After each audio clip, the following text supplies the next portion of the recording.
Long, long ago, a tiny hamlet known as Kimiki lay nestled in a grove of proud and beautiful cherry blossoms.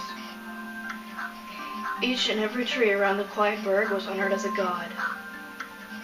However, the village was not without its dark secrets.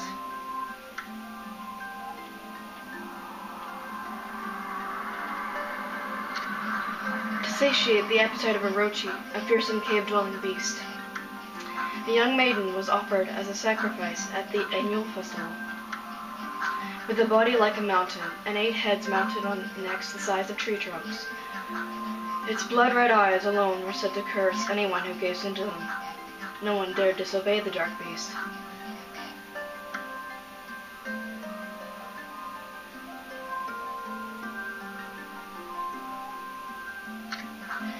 When the night of the sacrifice drew near, a mysterious white wolf appeared outside the village. This wolf, its coat as brilliant as snow, was dubbed Shiranui. The wolf kept a watchful eye on anyone who ventured outside the village, and made a habit of patrolling the streets at night. People assumed the wolf to be a familiar of Orochi.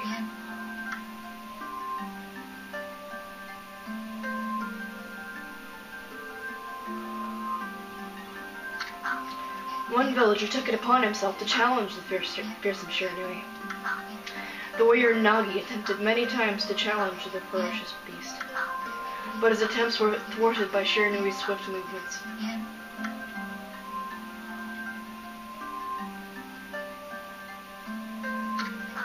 Before long, the night of the accursed festival drew near. A white-plumed arrow heralded the coming sacrifice. Piercing the sky, the arrow sunk its shaft squarely into the home of Nami, the village's most beautiful maiden. Nagi, harboring a secret love for Nami, was enraged by the sign. Determined to put an end to Orochi once and for all, Nagi traveled to the beast's cave in place of his beloved.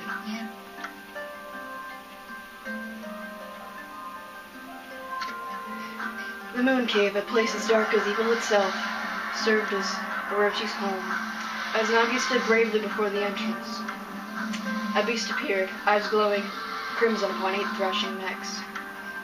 Orochi stood tall before him, anxious for another sacrifice. Nagi leapt with incredible grace, swinging his blade valiantly. On and on he sliced, fell into the moonless night. But Orochi's hide was like steel. The blade left nary a scratch.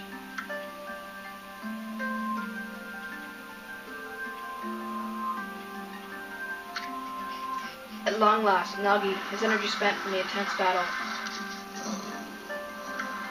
dropped to his knees, fatigued and gasping for breath. He knew he was staring death in the face. It was then that the wolf appeared.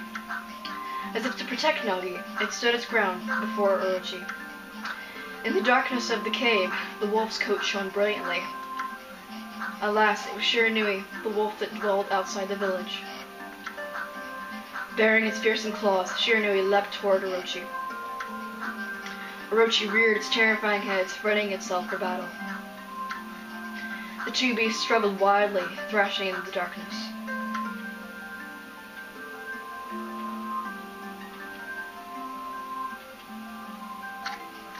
Mysterious and terrifying, the spectacle continued.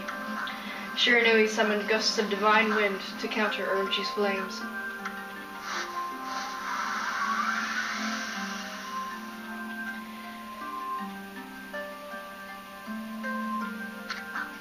As Orochi closed in on Shiranui, the sharpened claws glistening, a gigantic tree suddenly sprouted forth, shielding the wolf. Shiranui fought gallantly to gain the upper hand. However, Orochi, protected by a mystical power, was not easily bested. Shiranui, covered in gashes, a majestic coat dyed crimson, stood exhausted before the mighty Orochi.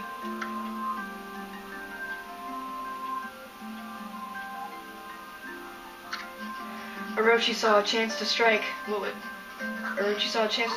be the final blow.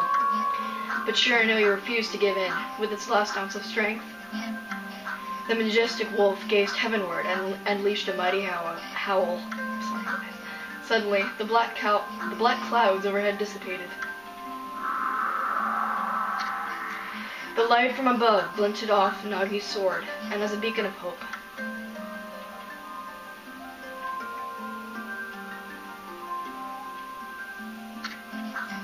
Guided by his sword, Nagi, who had been taking shelter in the shadows, stood proudly to face his adversary.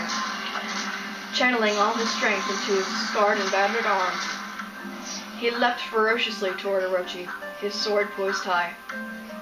The golden sword danced in his hands like a puppet on a string. One by one, Orochi's fearsome heads separated from his owner.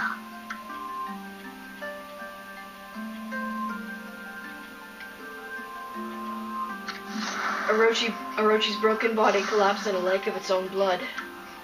In that instant, the curse that plagued the village was lifted.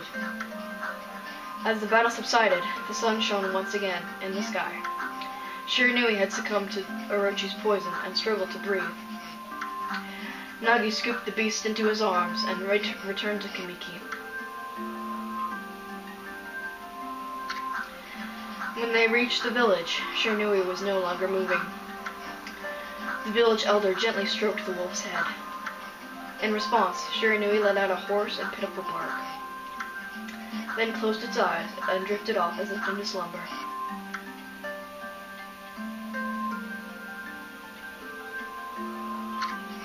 Peace had at last returned to Kamiki village. In honor of Shiranui's heroic exploits, the villagers erected a shrine and placed a statue of the wolf within it. Nagi's sword was christened Tsukiyomi and placed inside the moon cave. The villagers all looked forward to an age of everlasting peace. However, this is not the end of the story. No, it only begins here, guys. Well, I realize it's really late to introduce myself here, but I am LuckPeaceJoy551, and yes, viewers, this is a brand new LP of mine, and I'm going to have to stop it here because this is already at 7 minutes, and that intro is pretty much a really long one. They give us a mouthful of story to shove into our minds here, so just keep that in mind, and I'll catch you guys in the next episode. Bye-bye.